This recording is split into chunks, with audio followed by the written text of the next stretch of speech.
Hello दोस्तों, मैं राहुल पांडे आप सभी का सक्षम फाउंडेशन क्लासेस के यूट्यूब चैनल में आप सबका स्वागत करता हूँ। पिछले वीडियो में हमने इलेक्ट्रिसिटी के बारे में बेसिक में के बारे में सिर्फ पढ़ा था।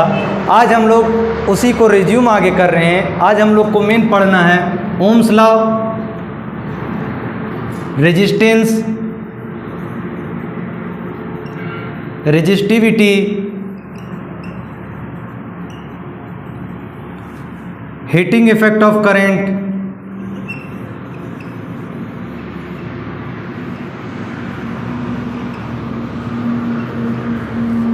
और पावर के बारे में। तो एक एक करके हम लोग वीडियो को आगे बढ़ाते हैं और एक एक करके सभी टॉपिक को डिटेल में पढ़ते हैं। सबसे पहले हम लोग ओम्स लॉ के बारे में पढ़ेंगे।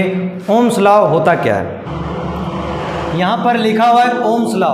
ओम्स लॉ का डेफिनेशन हम लोग लिखे हैं, at a constant temperature potential difference V, जिसको कि पोटेंशियल डिफरेंस को V से डिनोट किया जाता है, across the ends of metallic wire in an electric circuit is directly proportional to the current flowing through it।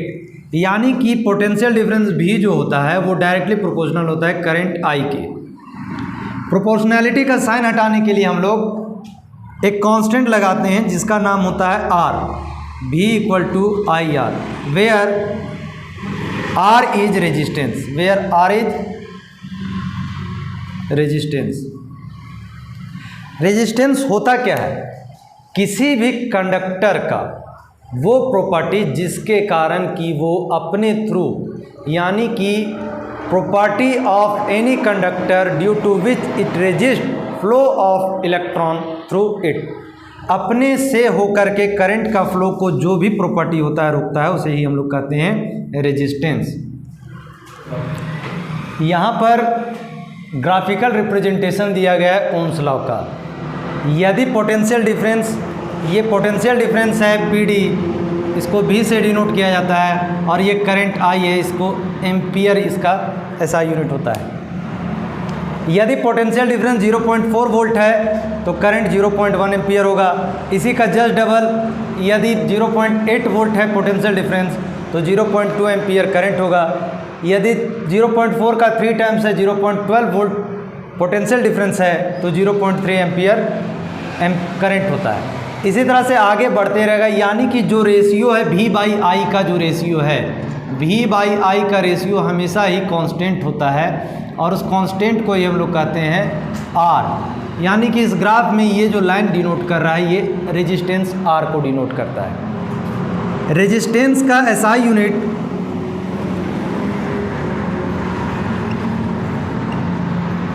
ओम होता है।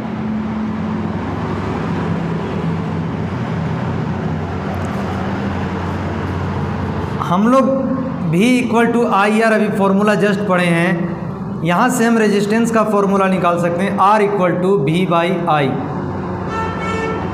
एक ये फॉर्मूला अगला हो जाता है। अभी हमने पढ़ा कि पोटेंशियल डिफरेंस इक्वल टू होता है IR, यहाँ से R का फॉर्मूला आता है V बाई I, यानी कि रेजिस्टेंस है V बाई I, और इसका SI यूनिट होता है ओम। यदि हम 1 ओम को डिफाइन करना चाहें, व्हाट इज 1 ओम, यहाँ पर दिया हुआ है 1 ओम का definition, if potential difference across ends of conductor is 1 volt and 1 ampere of current is passing through it, then the resistance is 1 ohm. यानी कि यदि किसी कंडक्टर में 1 वोल्ट का सप्लाई है, 1 वोल्ट पोटेंशियल डिफरेंस का सप्लाई है और 1 एम्पियर करंट भी फ्लो हो रहा है, तो ऐसे कंडीशन में 1 ओम रेजिस्टेंस कंडक्टर में रहेगा। आप लोग को यहाँ साइड में रेजिस्टेंस का फोटो दिखाया गया है कि रेजिस्टेंस कैसा होता है। ये जो आप लोग को फोटो यहाँ पर दिख रहा है ये फिक्स रेजिस्टेंस है।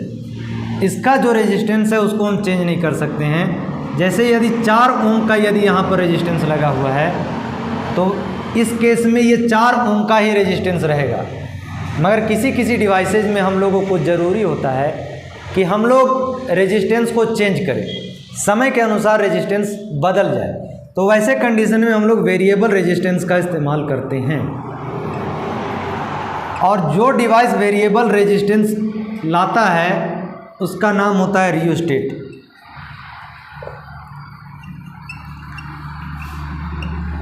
वेरिएबल रेजिस्टेंस का इलेक्ट्रिक सिंबल हम लोग दिखाए थे,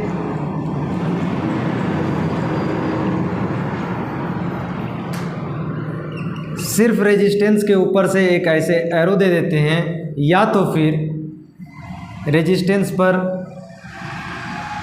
ये दोनों में से कोई भी एक सिंबल वेरिएबल रेजिस्टेंस का सिंबल होता है। V equal to I R होता है, यानी potential difference equal to current into resistance होता है।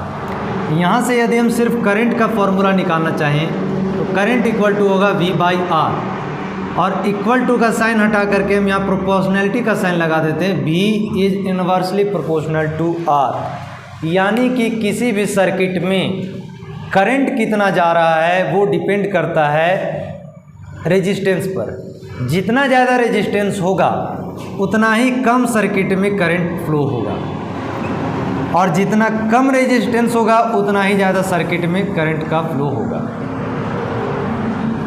यानी मेन यहाँ पर जो बात है वो है I is inversely proportional to 1/R।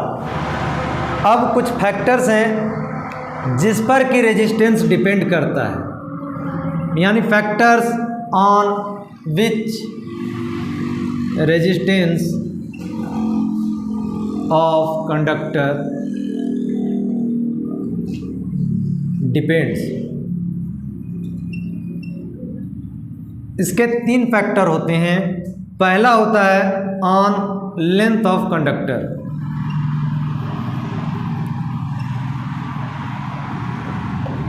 यानी कि किसी कंडक्टर का जितना लेंथ रहेगा, जितना लंबा वायर होगा, जितना लंबा कंडक्टर का लेंथ होगा उतना ही ज़्यादा उसका रेजिस्टेंस होगा। R is directly proportional to length of wire या फिर कंडक्टर। दूसरा है on cross section area of conductor,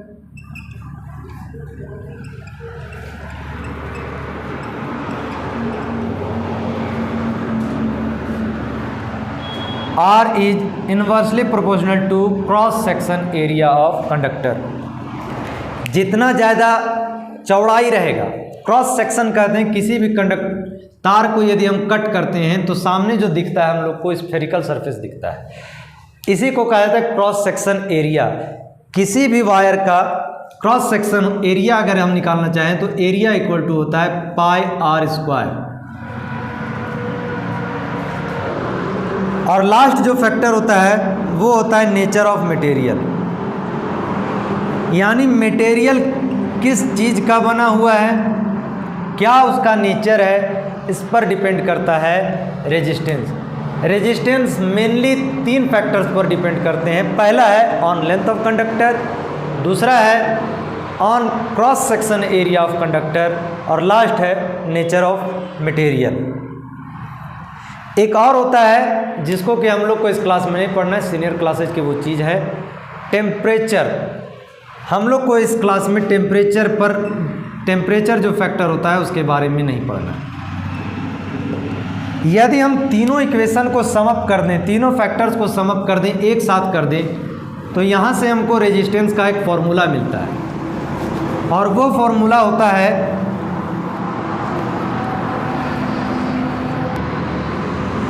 R is directly proportional to length by area. जब हम इस प्रोपोर्शनैलिटी के साइन को हटाएंगे तो यहाँ पर आएगा R equal to rho L by A. यहाँ पर रो स्पेसिफिक रेजिस्टिविटी, या सिंपली हम कह सकते हैं कि रेजिस्टिविटी कहलाता है। रेजिस्टिविटी का सिंबल होता है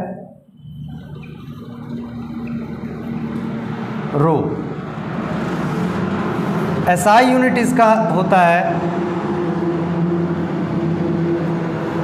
ओम मीटर।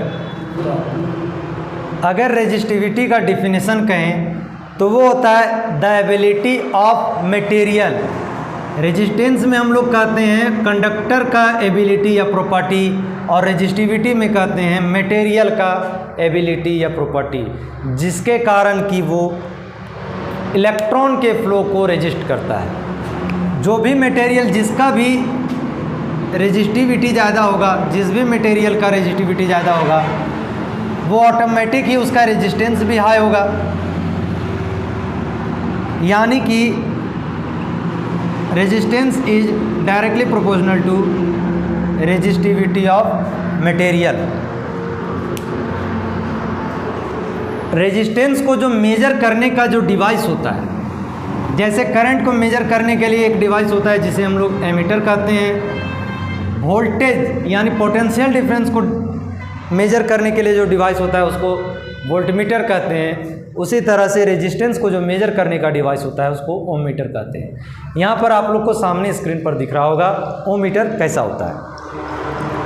एक एनसीईआरटी का क्वेश्चन है, आप लोग यहाँ पर देख सकते हैं। क्वेश्चन में सॉल्व करना है हम लोग को, दिया हुआ है V equal to 220 volt, R equal to 1200 ohm और फाइंड हमको करना है करंट इसमें कितना सप्लाई हो रहा है। बाय ओम्स लॉ हम लोग जानते हैं V equal to I R होता है, यानी यहाँ से I equal to V by R होता है। V दिया हुआ है 220 वोल्ट और रेजिस्टेंस दिया हुआ है 1200 वोल्ट। जब इसको हम लोग डिवाइड करेंगे तो डिवाइड करने के बाद आंसर आएगा 0.18 एम्पियर। यहाँ पर आप लोग को एक चार्ट दिख रहा होगा जिसमें कि रेजिस्टिविटी दिया हुआ है, अलग अलग मटेरियल का रेजिस्टिविटी दिया हुआ है। इस चार्ट से हम लोग देख सकते हैं कि सिल्वर का रेजिस्टिविटी सबसे कम है। सिल्वर का रेजिस्टिविटी दिया हुआ है 1.60 into 10 to the power -6 ohm metre.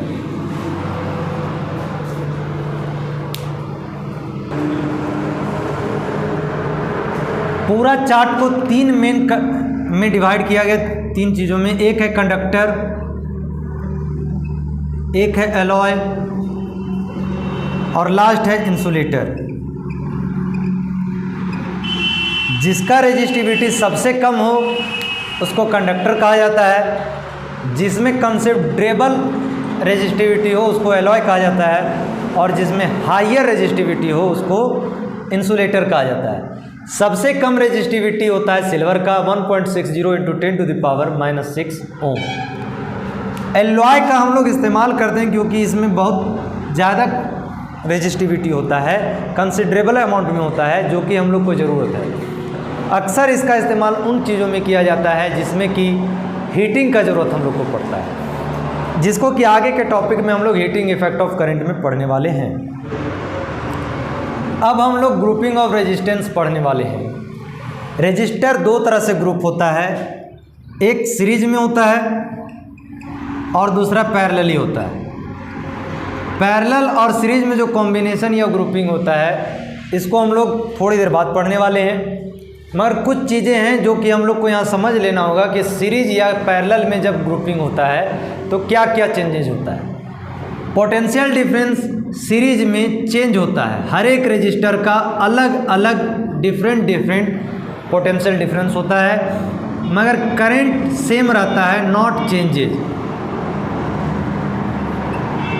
यहाँ पर करंट का कोई भी चेंज नहीं होता है, हर एक जो रजिस्टर रहेगा हर एक रजिस्टर के पास equal amount of current supply होगा।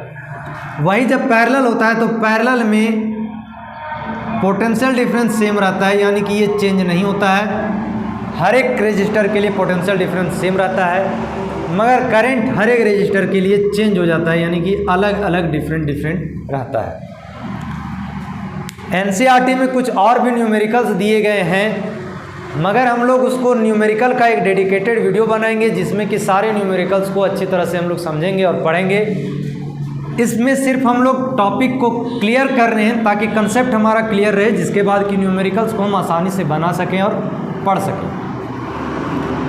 जब हम लोग अभी सब फर्स्ट में पढ़ने वाले सीरीज कॉम्बिनेशन या फिर ग्रुपिंग ऑफ रेजिस्टेंस इन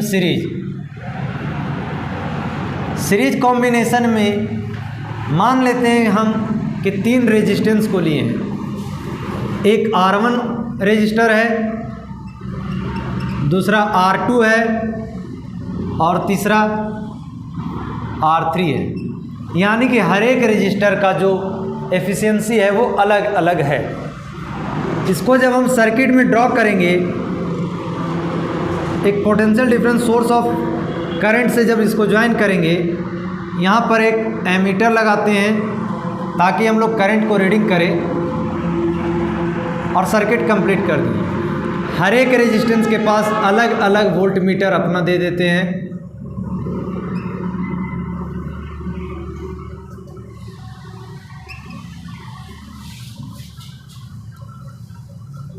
जब हम इस सर्किट में मेजर करेंगे तो देखेंगे कि R1 के लिए अलग V1 पोटेंशियल डिफरेंस है, इसके लिए V2 है और इसके लिए V3 है। मगर करंट का जो सप्लाई हो रहा है पूरे के पूरे सर्किट में, वो यहाँ पर भी I है, यहाँ पर भी I है, यहाँ पर भी I है, यहाँ पर भी I है, यहाँ पर भी I है, यहाँ पर भी I है और यहाँ पर भी I है। यानी पूरे सर्किट में करंट का जो फ्लो है वो सेम अमाउंट है, I ही फ्लो हो रहा है। रेजिस्टेंस, हर एक रेजिस्टेंस के पास अलग अलग वोल्ट पोटेंशियल डिफरेंस का सप्लाई हो रहा है। एक V1 है, एक V2 है और एक V3 है। पोटेंशियल डिफरेंस टोटल जो है वो होता है V1 plus V2 plus V3। हम लोग ओम्स लॉ से जानते हैं,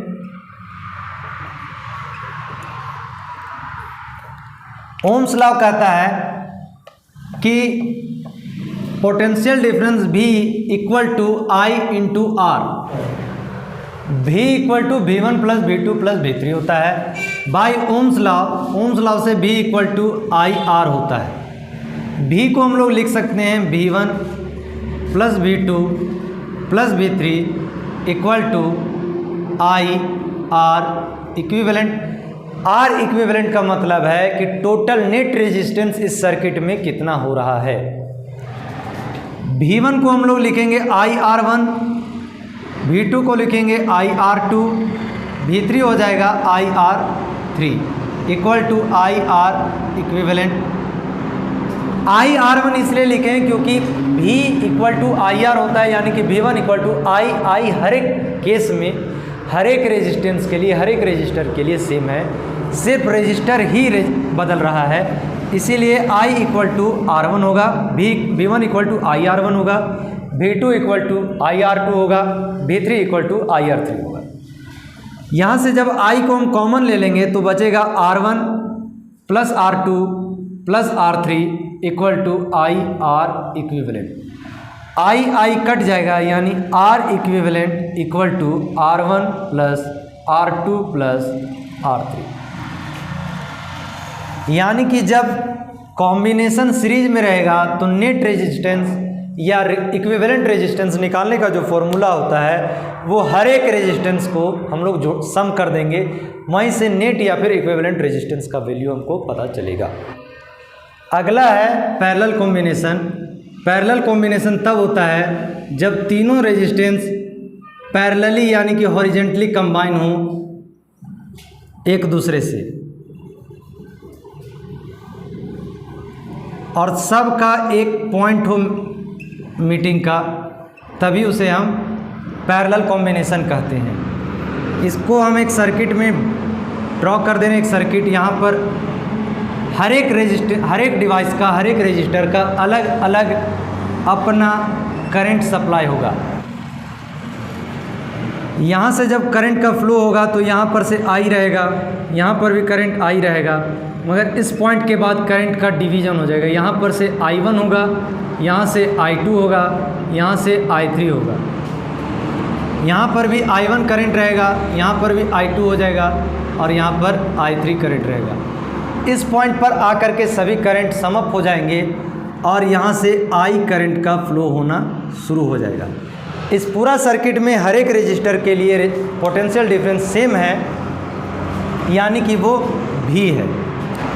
यहाँ पर जो हर एक रजिस्टर का जो करंट होगा वो होगा सम करने पर I1 plus I2 plus I3।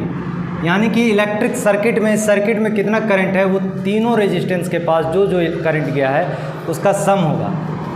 Ohms law से हम लोग जानते हैं कि I इक्वल टू होता है V/R, यानी यहाँ V/R equal to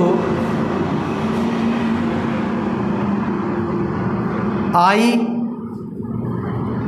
V/R1 plus V/R2 plus V/R3। V/R यहाँ से जब हम V को कॉमन लेंगे तो बचेगा 1/R1 plus 1/R2 plus 1/R3। भी कट जाएगा, यानी R equivalent equal to 1/R1 plus 1/R2 plus 1/R3। पूरा सर्किट में जो नेट इक्विवेलेंट रहेगा रेजिस्टेंस का वो होता है सारे रेजिस्टेंस का रेसिप्रोकल का सम। यानी कि यदि हम इक्विवेलेंट रेजिस्टेंस को यदि बढ़ाना चाहेंगे तो उसको सीरीज में कंबाइन करते हैं, और जब घटाना चाहेंगे तो उसको पैरेलली कंबाइन करते हैं। अगला है heating effect of current. When an electric current is passed through a conductor, the conductor becomes hot after some time and produce heat। यानी कि जब किसी कंडक्टर से इलेक्ट्रिक करंट को पास किया जाता है तो कुछ समय बाद कंडक्टर हॉट हो जाता है और हीट को प्रोड्यूस करता है। ये इसलिए होता है क्योंकि कुछ इलेक्ट्रिक एनर्जी जो है वो ट्रांसफॉर्म हो जाता है हीट एनर्जी के रूप में। हीट एक एनर्जी का फॉर्म है, और पिछले क्लासेज में हम लोग पढ़े हैं 9th क्लास का ये चीज़ है कि एनर्जी और वर्क दोनों ही सेम होता है।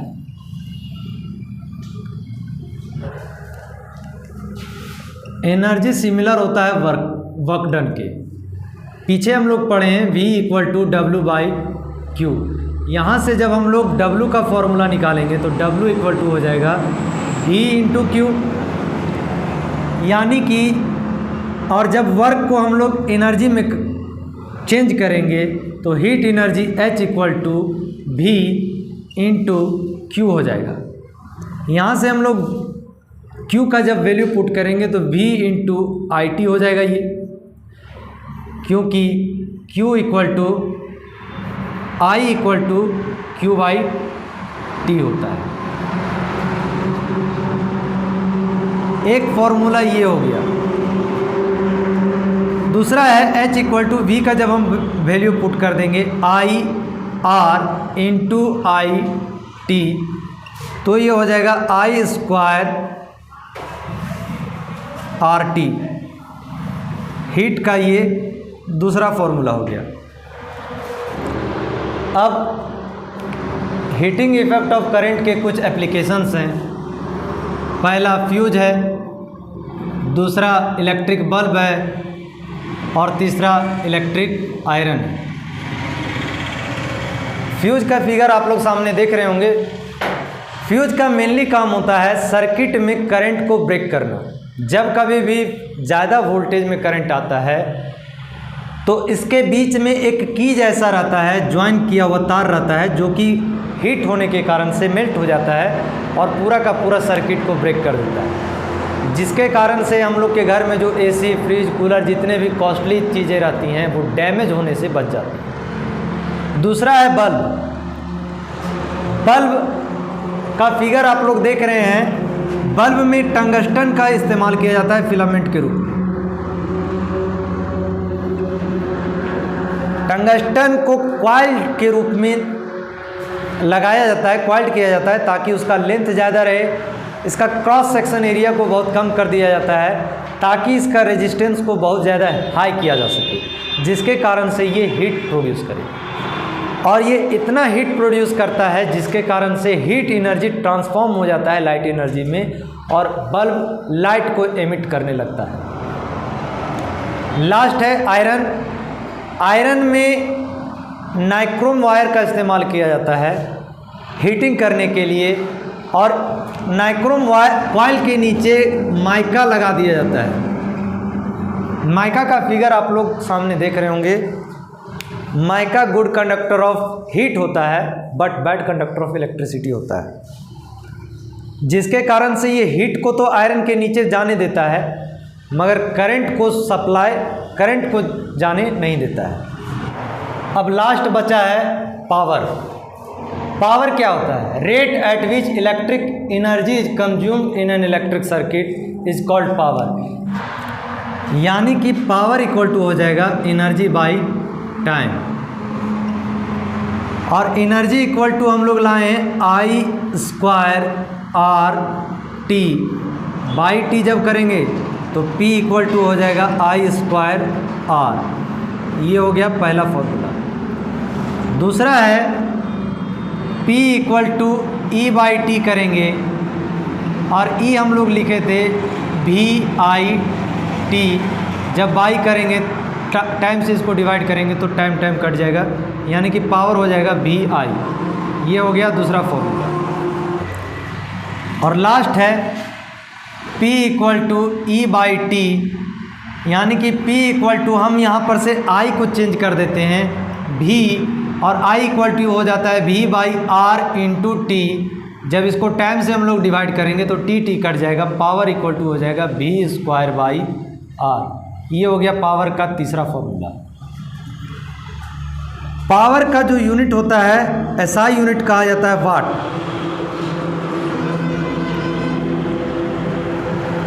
मगर इसका जो कॉमर्शियल यूनिट हम लोग इस्तेमाल करते हैं उसे कहते हैं किलो वाट आवर।